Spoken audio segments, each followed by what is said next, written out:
But let me just say, we are excited to be here at Harvard today. We recognize the importance of the thoughts that come from this place and the importance that it plays in America. And so we made this our first stop as a place to come and have an informed dialogue.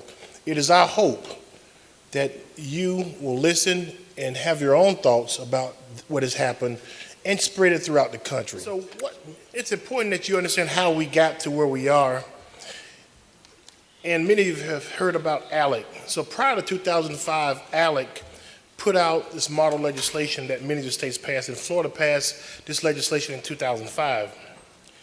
Well, the big difference right now, just so if you had to put it all in perspective as to, well, what's the big issue right now, is there are many people, especially, we will. Certainly.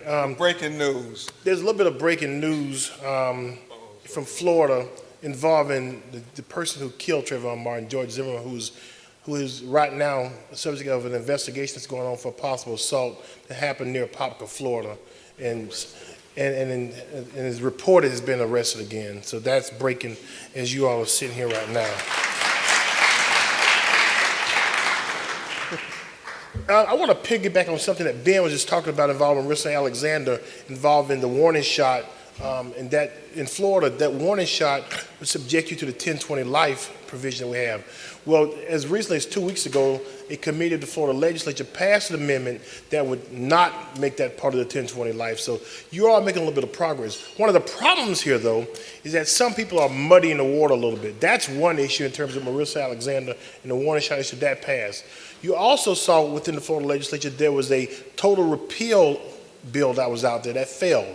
Now, there's also a second bill out there that deals with reforming Stand Your Ground. That bill is still alive.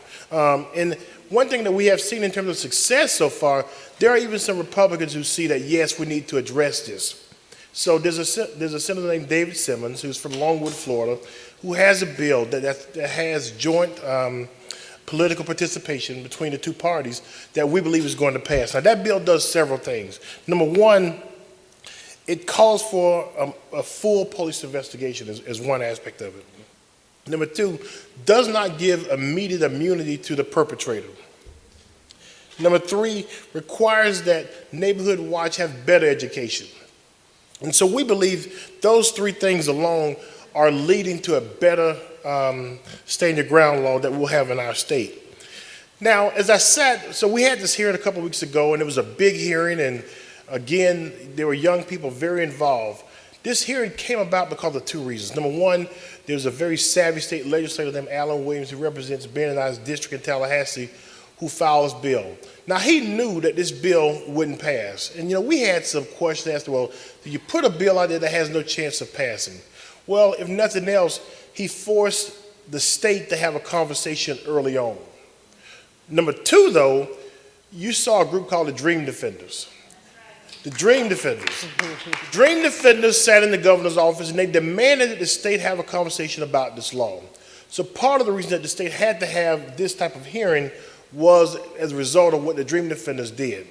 Now, that was a small group of students who decided that they wanted and demanded action. And so, please, some may say direct action doesn't work. We know in this situation, direct action did work. Now, that was a legislative hearing.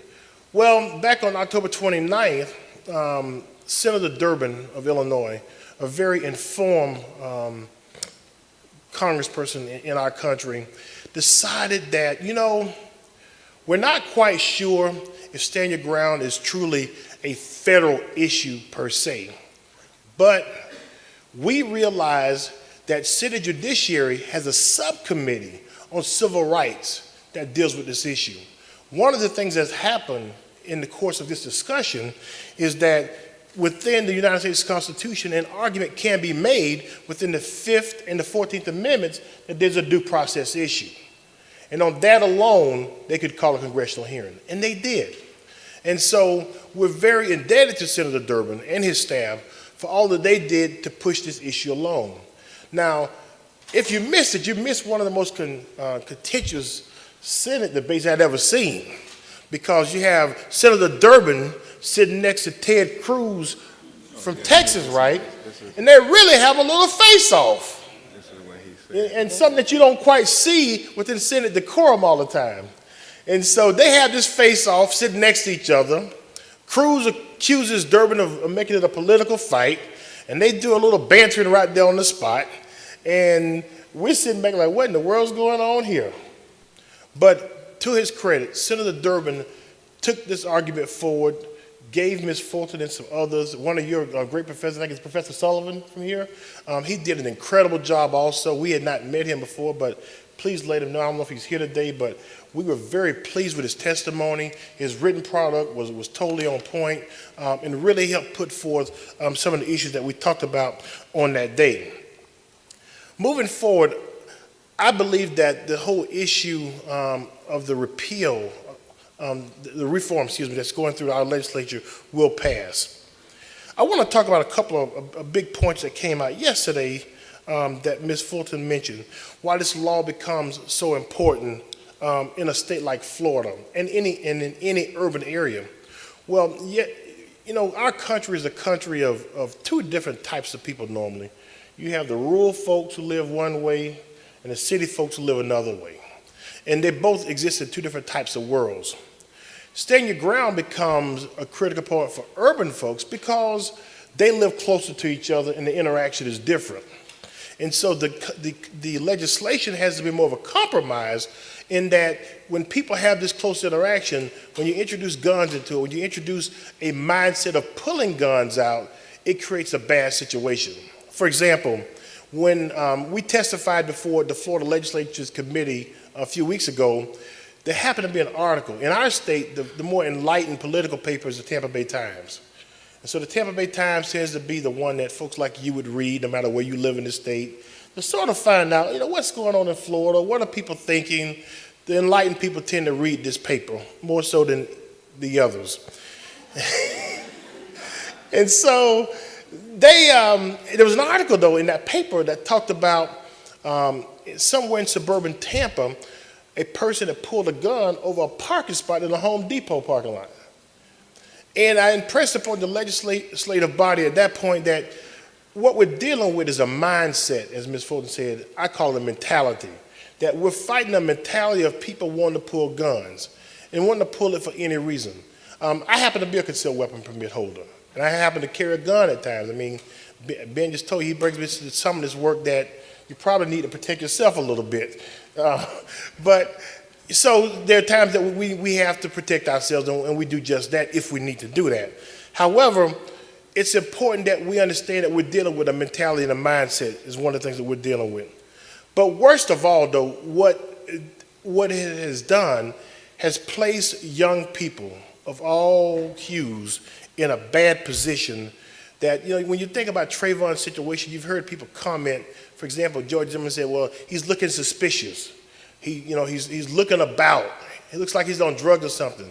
And then when Trayvon started moving faster. So we get to a point where our kids don't know whether they gotta walk straight, can't look around, walk fast, walk slow. No matter what you do, you're suspicious. And that's not right.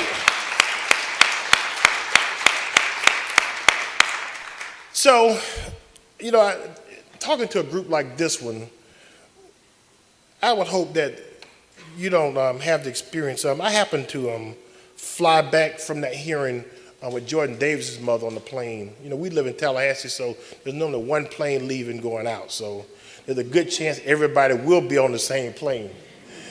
And so she was pretty pissed because if you think about a committee having a bill that's not going to pass, that is the equivalent of a charade of sorts.